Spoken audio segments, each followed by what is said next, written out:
Olá, sejam bem-vindos ao Pod Contas, o podcast da Escola Paulista de Contas Públicas, a EPCP, vinculada ao Tribunal de Contas do Estado de São Paulo. Hoje nós recebemos Nathanri Reis. Nathanri, ela é consultora especialista em proteção de dados, com 5 anos somente de atuação voltada para a adequação de organizações à Lei Geral de Proteção de Dados, a LGPD, tendo desenvolvido e implementado mais de 50 programas de governança e privacidade para empresas privadas e órgãos públicos. Nathanri, obrigado por topar conversar conosco. Olá, obrigada eu. Muito obrigada pela oportunidade, pelo convite. Fico muito honrada. É um prazer estar aqui. Nathanri, esse assunto aí da LGPD é bem atual, né? Está crescendo cada vez mais a demanda, o debate. Deve ir que você já tem aí essa grande experiência, mais 50 programas, então está vendo como a demanda também está alta por esse tema. E eu acho que no setor público a gente tem um desafio ainda maior, porque eu acho que muitas vezes o gestor entrou assim no seu cargo, está ocupando seu cargo, e estava com uma ideia, uma visão, e do nada vê assim, ó, pô, tem essa lei aqui, tem que implementar, o cara não estudou para o concurso ou coisa do tipo. Então, assim, eu acho que surpreendeu muita gente. E eu acho que, assim, para começar, para nivelar assim, todo mundo, que talvez ainda seja uma novidade, assim, realmente assim, uma novidade à primeira vista, o que é a LGPD, Nathalie? Poderia explicar para nossos ouvintes? Claro. Vamos começar então pelo começo, né? Vamos começar explicando sobre o que é a lei, o seu surgimento, como que surge a questão de proteção de dados no mundo.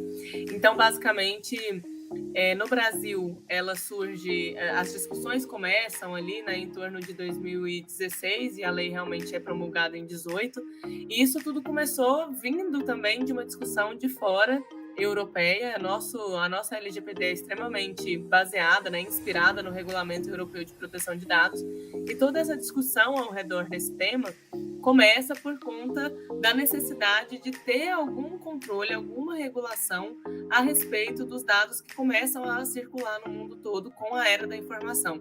Então, se antes a gente eventualmente dava os nossos dados, por exemplo, no caso até da área de pesquisa e pública, para o IBGE uma vez por ano, alguma coisa nesse sentido, com a vinda da internet, da era da informação, a gente começou a disseminar as nossas informações e os nossos dados pessoais na internet de forma muito abrangente, muito grande, tudo muito amplo, né? Com a internet tudo se torna muito grande, muito amplo. E a gente começou, então, a cada site que a gente entra, a gente faz um cadastro, a gente tem os nossos cookies coletados, rastreados, e assim por diante. Isso tomou uma proporção que realmente estava se perdendo o controle.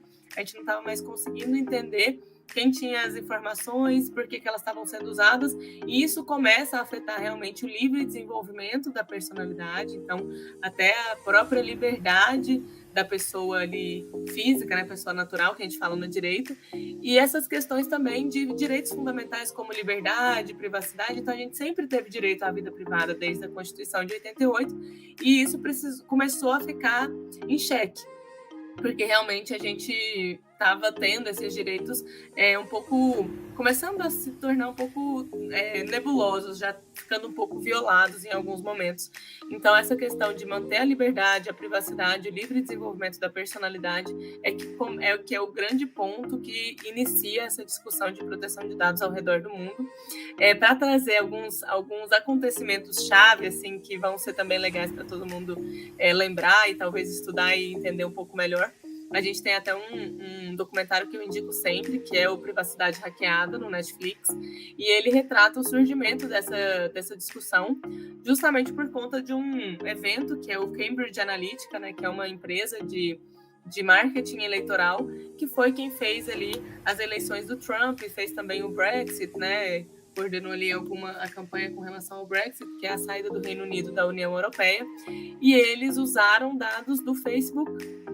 Então, eles na época não tinha tanto Instagram, essas coisas, mas eles usaram as bases de dados do Facebook para direcionar o marketing da campanha eleitoral. Então, eles identificavam quem eram aquelas pessoas que estavam indecisas, que estavam em cima do muro e tudo mais, e atacavam justamente esse público com a campanha de marketing já direcionada. E isso, então, no fim das contas, além de afetar, né, muito esse livre desenvolvimento da personalidade, do próprio pensamento crítico, da liberdade, acabava, no fim do dia, afetando até o Estado democrático de direito, né, que a gente fala tanto, que são essas questões ali de tentar influenciar uma votação, influenciar uma eleição a partir dessa leitura dos eleitores, né? Esse perfilamento que a gente fala. Então, criava-se perfis da população para tentar realmente direcionar essa campanha de uma forma mais assertiva. Isso também foi identificado no Brexit, através dessa mesma empresa, que é a Cambridge Analytica, e por isso, inclusive, que a gente viu ali o Mark Zuckerberg vindo se justificar no Senado americano, tem algumas fotos, filmagens e tudo mais, e o que leva ele a isso, né, ir lá se justificar e se explicar é justamente esse compartilhamento de dados com essa empresa, porque quem está ali no Facebook não sabia, não tinha ideia que os dados poderiam ser compartilhados para uma finalidade totalmente diferente, para um fim totalmente diferente daquele que é simplesmente usar a plataforma de rede social. Então, a partir disso, começa essa preocupação de como esses dados estão sendo utilizados, né, na era da informação, na internet, pelas redes sociais, e isso se segue até hoje, não só com relação às redes sociais e grandes big techs, mas depois a gente vai começar a falar também de inteligência artificial hoje em dia, mas basicamente é muito isso. O surgimento da discussão é justamente para preservar o cidadão, para preservar a pessoa natural, né, dessa utilização dos dados sem que ela tenha um mínimo de controle, um mínimo de conhecimento, de transparência com relação a como os dados estão sendo utilizados. Então, foi muito nesse sentido de equilibrar um pouco mais essa balança e trazer essa transparência, esse controle para o próprio cidadão de volta, né, para que ele consiga ter um pouco mais de conhecimento, de noção de como os dados dele estão sendo utilizados. Não sei se era claro para todo mundo que o surgimento era todo esse imbróglio, mas é basicamente isso. Eu acho que sim, eu acho que você comentou um negócio importante, isso de você entrar em vários sites, aí pedir cadastro, pedir para você autorizar a usar os seus dados, e aquela coisa, né? Às vezes também você está em algum lugar e tem uma rede de Wi-Fi, aí você quer usar Wi-Fi e diz, então você me dá ali seu e-mail, autoriza usar seus dados. Você fica assim, meio que toda hora distribuindo algum dado, né? Seja o e-mail, ou às vezes número de telefone, ou mesmo seu nome, ou sei lá, é um pouco chato isso. E eu acho que hoje a gente passa muito por essa experiência de receber e-mails ou SMS de empresas que às vezes você nunca teve uma relação, né? Porque, é claro, se você comprou de uma empresa, depois ela te oferece um produto, você entende que faz algum sentido. Agora, empresa que você nunca se relacionou, tal, de fazendo oferta, tal, ou também os golpes, né? Esse excessivo número de golpes, você vê que é porque os nossos dados estão por aí, né? Estão por aí, e a gente realmente precisa começar a se preocupar em protegê-los. E o setor público... Rapidinho, você tocou em 2 pontos importantes antes da gente seguir, que é justamente esse fornecimento de dados para tudo e qualquer coisa que a gente vai fazer, que acaba sendo até um pouco invasivo, né? Então, vale a pena a gente também, enquanto cidadão, se questionar se precisa de todos esses dados, porque esses dias existe até um vídeo muito legal que roda na internet e eu passei por isso recentemente. Então, eu fui fazer uma compra numa farmácia e eu precisava da minha biometria. Imagine, além daqueles dados que a gente já dá para fazer um cadastro, participar de um clube de vantagens, de descontos, tudo mais, eles começaram a pedir biometria. Eu falei, gente, mas aí eu acho muito invasivo biometria para fazer uma compra de um remédio simples, né, numa farmácia, um Dorflex, sei lá, vou ter que dar minha biometria para fazer uma compra simples como essa. Então, essa questão dessa coleta excessiva de dados também é uma questão que a LGPD vem trabalhar, que para você coletar somente o necessário para aquilo que você vai executar, para aquela finalidade. E não começar a coletar tudo e mais um pouco que você acha que um dia você vai precisar e tornar essa relação realmente invasiva e até desconexa, né? Porque a gente começa a dar dados todos os dias, a gente nem sabe para que aquilo vai ser utilizado. E outra coisa que você também falou é que a gente sabe que às vezes a gente comprou de uma empresa ou participou de um evento, né, em que a gente forneceu ali os nossos dados, até de educação, eventualmente, enfim. E aí a gente fornece ali nossas informações, tudo bem. Agora, se a gente começa a receber propaganda de empresas que a gente totalmente nunca ouviu falar, desconhece completamente, isso também acende um alerta. Porque, e inclusive também vai entrar num ponto da lei que é a legítima expectativa. Então, o cidadão, né, o titular do dado, ele tem que ter uma legítima expectativa de receber aquela sua mensagem, aquela sua oferta. E isso parte desse relacionamento prévio. Então, se eu tive um relacionamento prévio com aquela empresa, tudo bem ela entrar em contato comigo, como você pontuou. Agora, se eu nunca falei com ninguém de lá, nunca comprei nada, nunca tive nenhum relacionamento, como essa empresa conseguiu minhas informações? Né? E por que ela está me mandando ali, imaginando que eu gostaria de receber alguma oferta de um produto que eu nunca comprei, nunca me interessei? Então, são alguns pontos que a LGPD toca, né? Essa excessividade, essa coleta excessiva de dados, essa legítima expectativa. Então, são questões que estão no nosso dia a dia. Eu estou trazendo aqui um pouco de informação técnica para a gente entender a lei também, mas, como você mesmo falou, são questões que permeiam muito o nosso dia a dia e é interessante a gente começar a pensar também. Claro, essa da farmácia é bem curiosa, biometria para comprar Sim. remédio na farmácia foi demais. Eu também, assim, mas uma coisa da consciência, eu acho que há um tempo atrás, aqui no tribunal, a gente fez aí uma iniciativa também para falar um pouco mais de LGPD e tal, quando estava se tornando, né, obrigatória a aplicação e tal. E eu lembro que me despertou um pouco para essa questão, de modo que depois disso eu também fui para alguns lugares e não dei dados. A pessoa pede dados, eu falei, não quero dar. Isso daí eu acho que já gera justamente essa consciência, né? E isso já há muito tempo. Não chegou num extremo de me pedirem biometria, eu acho que assim, só quem pegou minha biometria foi o TSE, né? Então eu não pude dizer não, né? Não pude dizer não, mas aí fazer o quê? Mas assim, empresas, assim, bares, restaurantes, assim, que você frequenta normalmente, ou farmácias também nunca me pediram. Agora, às vezes, eu também estou num lugar, às vezes aquele vai fazer aquela comanda eletrônica, assim, o cartão, e o pessoal também pede todos os dados, assim, tipo, e-mail, telefone, endereço. Cara, o telefone eu até entendo, vai que você perde o cartão, né, e o cara quer te ligar, tal. Sei lá, pode fazer sentido num dado. Agora, todos os seus dados, tudo, para fazer uma comanda num restaurante, num bar, eu acho que é muito exagerado. Eu hoje em dia eu dou meu primeiro nome só, não dou sobrenome, dou o telefone, não dou e-mail, não dou endereço, não dou nada, eu dou meu primeiro nome no telefone. Tá ótimo. Tá bom, né? Acho que não precisa de mais disso para abrir uma comanda num bar ou restaurante. Não então, precisa. Mas é isso, acho que tem essa questão da nossa consciência também, para gerar uma certa cultura, né, de proteção de dados, né, de privacidade, que está longe ainda de estar razoável, mas pelo menos assim, que seja um começo, né, eu imagino. A lei não é tudo, né, tem um pouco dessa nossa aptidão. Nossa parte, né, da conscientização, da cultura. Na verdade, sempre que a gente fala em proteção de dados, a gente fala em criação de cultura. E a gente não fala, né, em mudança de cultura, é criação mesmo. A gente está criando uma cultura nova do zero, porque o brasileiro ele não tem tanto essa questão de privacidade, de se preservar, de ficar desconfiado das coisas. O brasileiro é mais aberto, naturalmente, né?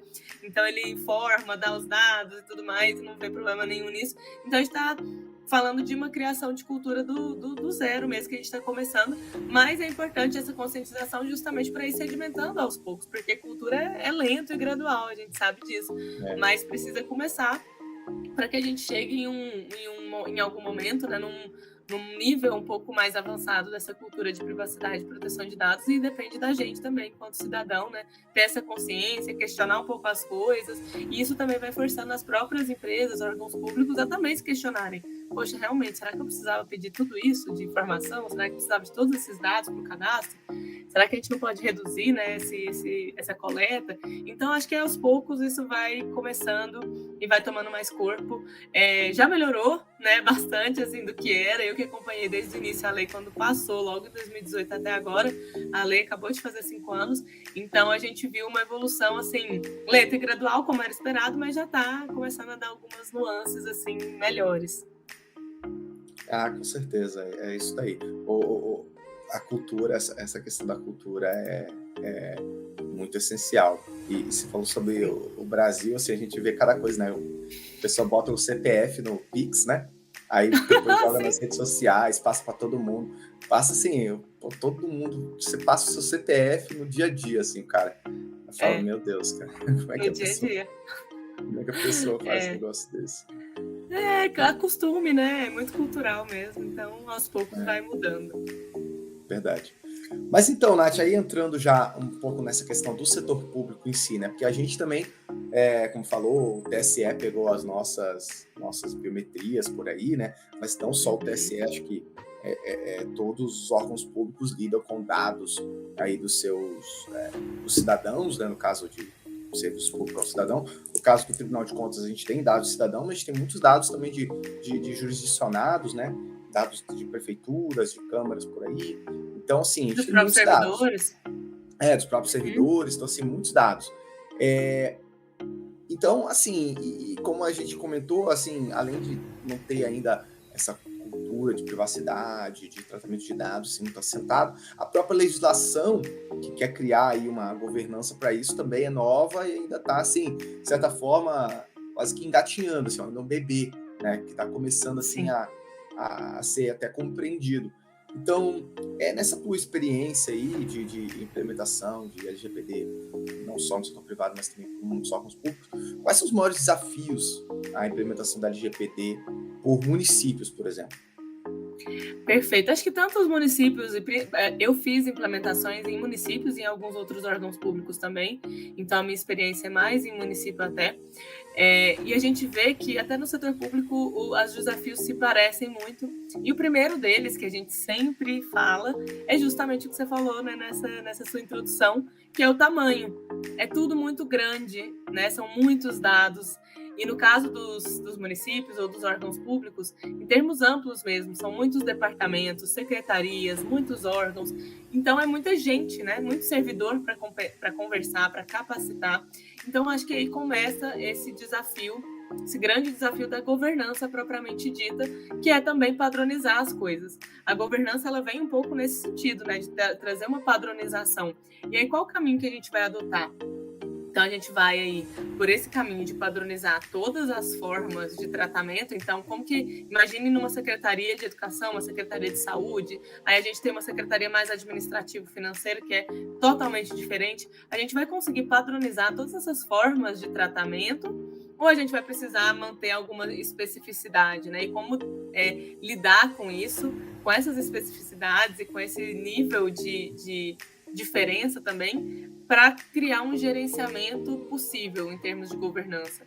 Esse é um primeiro desafio que eu acho grande, bem considerável, porque realmente a gente está falando aí de órgãos muito diferentes, que tratam diferentes dados por diferentes motivos, e em volumes também diferentes, mas muito grandes sempre, e a gente tem essa dificuldade de criar uma governança realmente palatável, plausível, né? A gente fica muito entre o ideal e o factível nos órgãos públicos. Então, acho que esse é um primeiro ponto que chama muita atenção. E além dessa questão, acho que tem também a grande parte em termos de quantidade, né? Volume de dados tratados, tipos de dados tratados para inúmeras finalidades. Então, a gente está falando basicamente de dados da população inteira, como você falou. Tem dados assim de toda da população, de cidadãos, jurisdicionados, servidores. E em muitos casos, no município, por exemplo, a gente vê que essa coleta acontece de diferentes formas, em vários lugares. Então, desde uma UPA que coleta ali numa pontinha por conta de um motivo, até um outro órgão mais administrativo que vai coletar e tratar os dados para outro motivo, com outra finalidade. Eventualmente, esses dados ainda podem se cruzar. Imagine, em algum momento, a gente tem ali alguns cadastros de cidadãos por exemplo, para a Bolsa Família. Então, esses dados vão se cruzar, tanto de saúde quanto de educação, e a gente precisa encontrar uma forma, né, de tratar esse volume de dados, porque o cidadão no município, ele informa, o município fica sabendo do dado do cidadão a partir do momento que ele nasce. Então, ele nasce, esse dado já é informado para o município de alguma forma, e esses dados vão girar dentro do município, ter um ciclo de vida ali dentro do município até o dia que o cidadão morre. Então, você vê que é realmente um ciclo muito grande. Esses dados, eles continuam na administração pública, continuam dentro do município por muito tempo. E são muitos dados em termos de volume, como a gente está falando aqui. Então, a gente precisa de medidas organizacionais e técnicas, administrativas e técnicas, né, para organizar isso e conseguir, né, ainda que a gente tenha esse desafio de tamanho muito grande, conseguir trazer um pouco dessa governança, uma governança mais praticável, mais possível para a administração pública. Então, acho que esse é um primeiro grande desafio que eu considero. E aí depois acho que tem alguns outros desafios aqui que eu já poderia lembrar, assim, já de cabeça, que são mais comuns, não só do setor público, mas que são bem comuns a esse desafio da implementação de uma matéria nova, como você falou, né? A lei é nova, o assunto é muito novo, então a gente enfrenta outros desafios que são bem comuns, que é o engajamento, né, e a conscientização. Então, o engajamento das pessoas, dos servidores, dos cidadãos, de todas as pessoas no geral, é difícil, e esse engajamento também passa muito por uma resistência à mudança, né? Porque quando a gente está falando de mudança de cultura, como a gente falou agora no começo, quando a gente está falando dessas criações de culturas e mudanças, assim, muito, muito, mesmo que sejam sensíveis, às vezes vão ser drásticas também no dia a dia das pessoas, a gente sente essa resistência. Então é muito difícil mudar o que sempre foi feito daquele mesmo jeito. A gente escuta muito isso, né? Ah, mas eu sempre fiz assim. Eu sempre trabalhei desse jeito, eu sempre coletei esses dados, eu sempre fiz dessa forma. Então, a gente sente essa resistência, né? Existe muito isso, dessa dificuldade de mudar o que já está sendo feito, sempre foi feito daquela maneira. Então, a gente precisa trabalhar muito esse engajamento, né? Então, dados sempre foram coletados daquela forma, processos sempre aconteceram daquela maneira, né? Procedimentos internos sempre aconteceram daquela maneira, e os dados eram tratados como bem entendesse, né? Sem regra, sem limitação. Então agora chega essa lei dizendo que não pode isso, não pode aquilo, tem que fazer assim, tem que tomar cuidado. Quando tratar dado dessa forma, tem que ter essa outra ressalva. E então vai gerando uma regulação mesmo, né? Uma regulamentação para o tratamento, existe essa resistência. E isso acaba gerando em alguns casos, essa falta de engajamento, né? Que é muito necessária para que o programa ande. Então, a gente tem que trabalhar bastante essa conscientização, esse engajamento junto aos servidores, para tratar aquilo de uma forma mais palatável, né? Mais palpável no dia a dia também do servidor, para a gente conseguir esse engajamento que a gente precisa. Porque se a gente chega só impondo, vai ser assim, agora mudou, não pode isso, agora isso também não. A pessoa tende a resistir ainda mais. Então, a gente tem que tratar e trabalhar esse engajamento da melhor maneira possível. E a conscientização, que é uma coisa que não tem fim. Eu sempre falo que conscientização, treinamento, né, essa parte de educação é uma educação contínua. Educação continuada, porque a gente agora está falando de criação de cultura, que é um marco zero, né? A gente está falando ainda de implementação, criação de cultura, conscientização, então a gente precisa investir ainda mais esforços nessa conscientização numa intensidade ainda maior.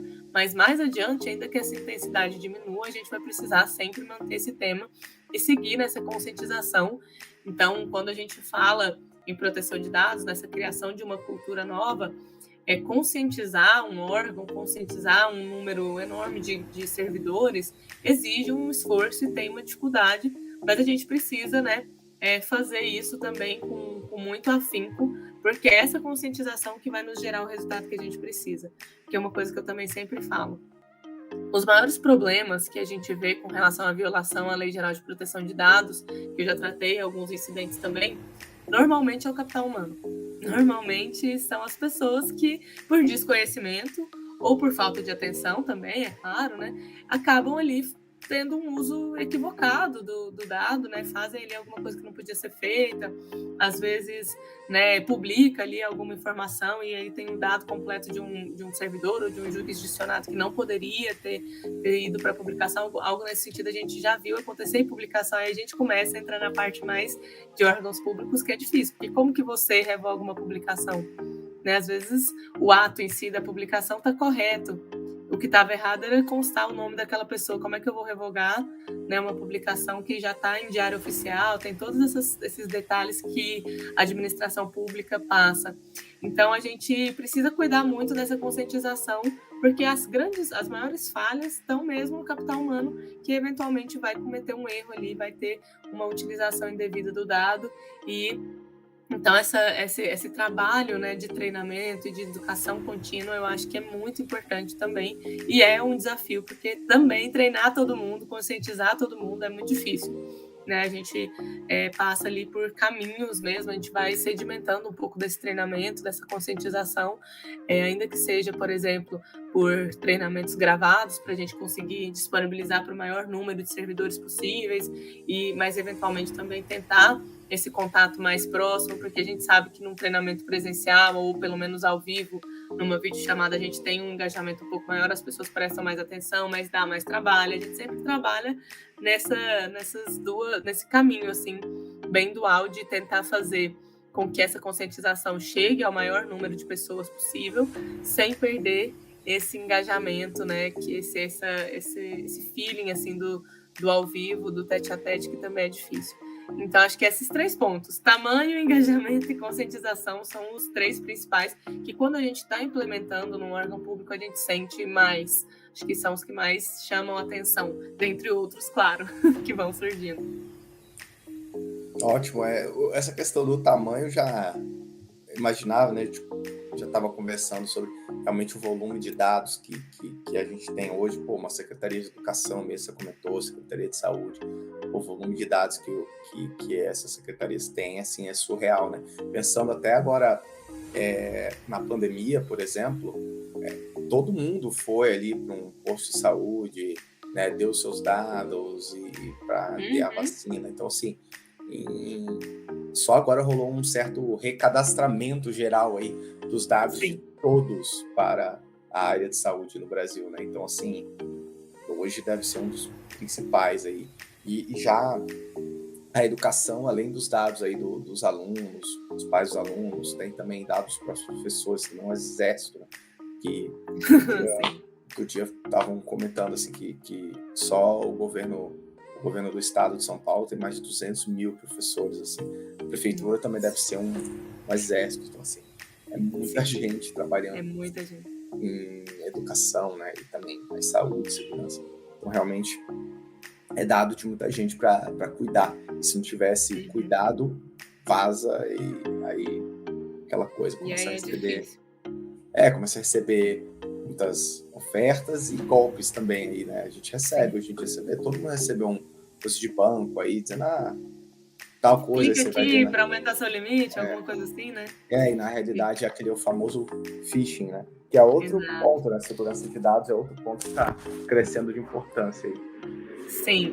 O phishing é mais voltado para a segurança, né? Que nada mais é do que, só para explicar para o pessoal, o phishing é essa engenharia social, né, que as pessoas usam para fazer com que você caia num golpe. Então ele vai te oferecer alguma coisa interessante, vai estudar um pouquinho do seu perfil também. Às vezes você já é cliente de um banco tal e tudo, e ele tem essas informações para trazer aquele golpe, né? Mas de uma forma que faça muito sentido para você. Então, é uma engenhariazinha social que é criada para facilitar as pessoas desavisadas a caírem nesses golpes. E outra coisa que você falou, que é interessante pontuar, é que essa larga escala, esse volume muito grande de dados, ele também é tratado por muito tempo, né? Como eu falei, desde, às vezes, o nascimento da pessoa até a morte do cidadão, o dado tá ali.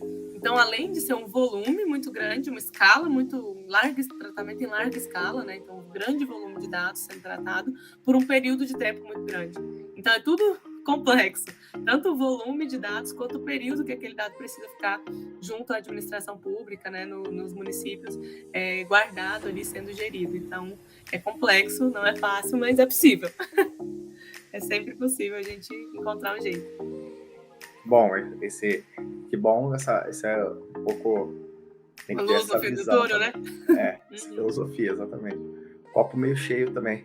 Uhum. Mas, e aí a gente, acho que esse aí você fez um diagnóstico muito bom, né? Começou falando assim, todos esses desafios que se colocam aí para implementar a LGPD no setor público, né? Realmente são grandes volumes, é complexo, tem que ter um engajamento, todos esses pontos que você trouxe, acho que é muito, muito válido. E, por outro lado, tem a própria, às vezes, eu acho que eu noto assim, que muitos gestores são inseguros quanto a isso, né? Justamente porque acho que o servidor público sempre entende assim um pouco ali do métier do direito administrativo, né? Uhum. Daquela coisa do direito constitucional, assim, aquelas diretrizes gerais. Então, para andar naquela linha ali, o gestor se entende. Nem sempre se entende, mas está mais, assim, pelo menos Mais mapeado. propício. Mas está Uhum. mais assim, o que sabe, o que não sabe, o que está certo, o que não está. Está mais assim, mapeado mesmo, assim, tem noção. Agora, quando se fala em LGPD, eu acho que muita gente acha que é um bicho de sete cabeças, assim. Fala, cara, o que é Uhum. isso? O que é dado? Aí tem aquela questão, né? Dado sensível, dado não é, aí pode pedir, não pode pedir, aí como guarda, como não guarda. Então, assim, começa a vir tantas variáveis que eu acho que tem uma certa insegurança, eu acho, dos gestores, assim, de como prosseguir. Eu acho que no setor público a insegurança gera aquele, então faz como sempre foi feito. Só que a gente está partindo aqui também no diagnóstico que o que sempre foi Uhum. feito não é suficiente, né? Não está muito bom. Tem que mudar, né? Tem que Tem que mudar. E mudar. aí o cara está inseguro, mas aí não tem que mudar, mas aí se mudar, muda para quê? Muda para onde? Então, assim, eu acho que, e aí você também com essa sua experiência, assim, como que você vê, então, esses desafios até para esse outro lado da mesa aí, o lado dos gestores, assim? Como que precisam, muitas vezes, assim, liderar o processo de mudança, sendo que o próprio gestor não está muito seguro, né, sobre essa mudança. Perfeito. Isso realmente acontece muito. A gente percebe essa insegurança e a gente sabe também que, por óbvio, o gestor público ele tem inúmeras tarefas, né? E aí, de repente, surge mais um projeto para ele encabeçar, e um projeto grande, né? Um projeto que tem, como você falou, essa resistência toda. Ele ainda não tem tanta noção, tanta ideia de como fazer, do que vai ser, o que precisa ser feito, como ele tem com relação a matérias de direito administrativo que estão mais no dia a dia, né? Como você falou. Então a gente percebe muito dessa questão, assim, essa insegurança e é, essa ponderação muito, né? O gestor público pondera muito. Nossa, será que eu vou começar? Por onde eu começo? O que eu faço? Né?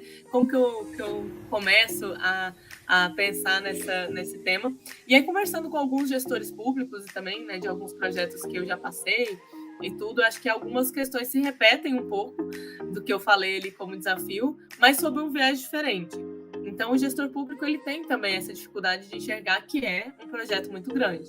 Então, imagino que são integrar diversas ações em todos os órgãos para que eles caminhem, se não lado a lado ali, pelo menos se acompanhem em algum ritmo, né? Porque eu não posso dizer que a intensidade que uma pasta, por exemplo, de saúde ou de educação vai colocar ali aquela intensidade, aquela força de trabalho, vai ser a mesma que de um órgão, por exemplo, mais administrativo, que trata dados em menor escala. Então, é interessante pensar num formato, né? Eu acho que essa é uma dificuldade de integrar todas essas ações e todos esses órgãos para que elas se coordenem e andem mais ou menos no mesmo ritmo ali, para a gente não ter muitas discrepâncias, né? Então, um órgão, uma secretaria de destaque já está lá avançado, já está com quase tudo, né, bonitinho, redondinho, e aí tem uma outra secretaria aqui que nem começou o trabalho. Então, a gente precisa fazer isso girar mais ou menos em conjunto em todos os órgãos, então a gente precisa integrar muitas ações que vão acontecendo simultaneamente. Acho que tem um grande problema também, que é gerir emergências. Então, o gestor público está muito preocupado com diversas outras questões, né? Mas também ele precisa gerir emergências de diversos níveis e riscos. Então, tem a emergência ali, que, por exemplo, no caso de saúde, que tem um risco maior e chama mais atenção, então é uma emergência para ele, né? O gestor público enxerga como algo mais necessário ali para aquele momento, e a gente precisa gerenciar esses níveis de riscos também que são diferentes. Então, as outras áreas também precisam estar avisadas, né? Outros departamentos, outros órgãos, e ter essa mesma orientação com relação a nível de emergência e risco. Então, o que é uma emergência? O que é um incidente de segurança? Quando é que eu preciso chegar ali no meu gestor público, falar com o encarregado do município ou do órgão, né? A gente fala sempre de encarregados dentro de órgãos que vão responder ao encarregado principal. Tem todos esses detalhezinhos, assim. E como que isso vai ser gerido, como um momento de crise vai ser gerido também. O gestor público tem essa questão. Acho que existe também, como você deve saber, uma diferença de orçamento muito grande. Então, quando a gente está falando de pasta de saúde, educação, a gente tem orçamentos completamente diferentes de outras pastas ali voltadas para um administrativo, por exemplo. Então, secretarias com esses tamanhos muito diferentes e, por óbvio, orçamentos muito diferentes que precisam também estar um pouco mais minimamente ali alinhados para que o tema não fique, como eu disse lá no início, muito discrepante, né? Então, uma secretaria que tem um orçamento maior, que pode dedicar mais tempo, porque tem uma emergência maior com relação ao tema, não pode sair muito na frente e deixar as outras secretarias para trás, porque senão isso tudo não faz muito sentido, né? Se a Secretaria de Saúde está tratando os dados corretamente, mas a Secretaria de Educação nem começou a pensar nisso, a gente tem que pensar num projeto muito amplo e que coordene todas essas áreas. E acho que depois é essa questão que eu falei ali em cima mesmo, né? Então, o nível de engajamento, de conscientização da administração pública, dos servidores como um todo, como a gente falou anteriormente, ela também é uma dificuldade para o gestor público, como você falou. Ele vai liderar um projeto de mudança de cultura que ninguém quer. Ninguém queria estar passando por isso, ninguém queria estar mudando nada, as pessoas queriam continuar fazendo as coisas do mesmo jeito, tranquilas lá no dia a dia delas, que elas já estão acostumadas, e o gestor público que encabeça esse projeto, ele tem que trazer essa mudança toda, né? Falar, olha, não dá para fazer isso, agora a gente vai mudar, vai fazer assim.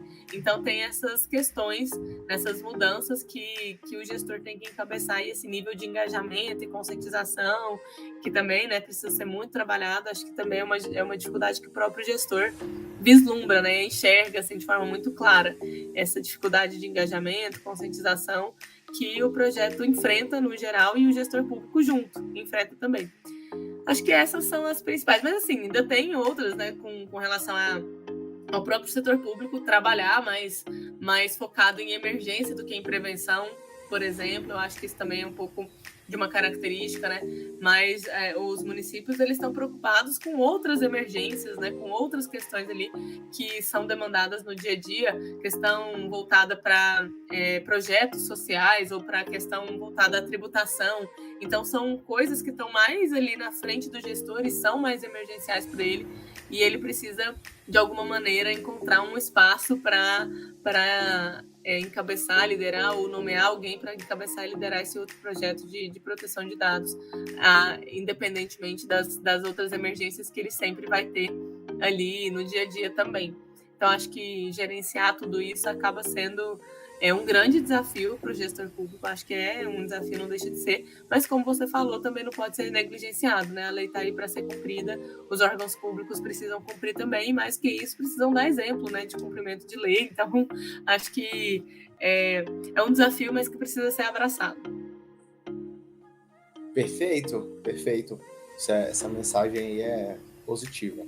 Acho que cada vez mais a gente tem tido essa conscientização, ainda que não esteja ainda sendo suficiente, vamos dizer, precisa melhorar muito, mas eu acho que pelo menos esse começo aí já foi dado, essa largada já foi dada. E acho que tem muito isso também. O projeto ele tem começo, mas ele não tem fim. Então, pelo menos começar, que realmente é um projeto que se torna um organismo vivo, né? Governança, quando a gente fala de governança, a gente vai algo para falar para o resto da vida, não termina nunca. A gente sempre está encontrando ali formas de encontrar uma governança ainda melhor, né, de melhorar, sofisticar um pouco mais, mas como você falou, pelo menos o primeiro passo, né, a largada precisa ser dada, e aí depois pensa em fechar mais as pontas, em sofisticar mais o projeto, em deixar ele mais, né, melhor ainda, em melhorar ele, em fazer ele um aperfeiçoamento, mas pelo menos essa entrada, esse início, esse pontapé inicial precisa ser feito, e acho que já está mais que na hora, né? A gente tem aí 5 anos da lei, então precisamos já aceitar esse desafio, que é mais fácil aceitar e começar a dar essa largada, esse pontapé inicial, do que não começar nada. Então... Perfeito. Nathan, para a gente assim ir para as considerações finais, assim, mas assim, que pontos assim com elas você deixaria assim de dicas para os gestores que pretendem implementar aí a LGPD no seu ente, no seu órgão?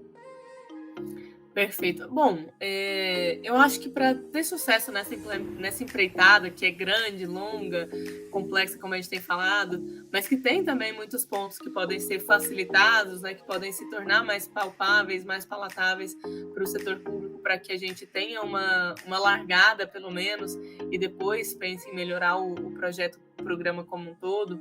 Acho que a implementação da LGPD, a melhor maneira de fazer isso é começar pela conscientização. Isso é sempre um passo muito importante. Então, você está falando aí da escola de contas, então tem todas essas questões ali, o próprio governo tem a escola de governo, então começar por essa conscientização, esse treinamento, essa capacitação dos servidores, e acho que depois disso, né, além dessa conscientização, que é possível ser feita até internamente, começada pelo menos, algo nesse sentido, acho que em termos mais técnicos, é possível hoje contratar, né, quem realmente já tem uma metodologia para fazer e medir, gerenciar o andamento do projeto. Acho que um método ajuda muito, ter um começo, meio e fim, enxergar o projeto, né, nessas caixinhas assim de pilares, para que isso seja mais fácil de medir, gerenciar. A gente falar, nossa, o projeto começou, a gente já andou tantos por cento, a gente conseguiu gerenciar tantos riscos e conseguir enxergar esse andamento mesmo em todas as pastas,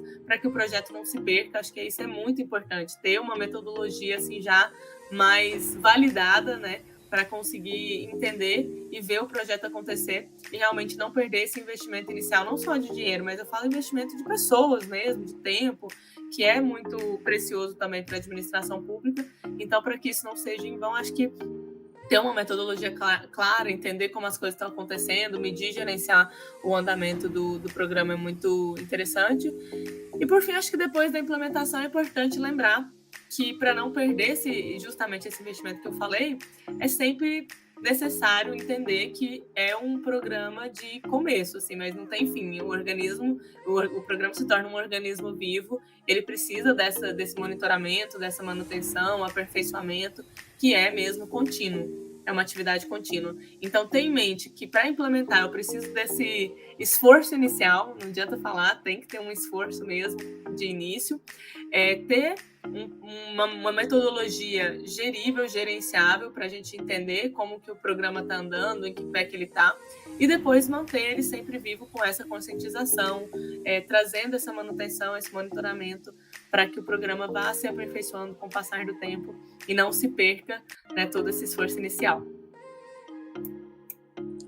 Ótimo, Nathan, ótimas dicas. Espero que todos os gestores tenham compreendido bem e consigam implementar em seus órgãos e seus entes essas ótimas dicas que você nos trouxe hoje.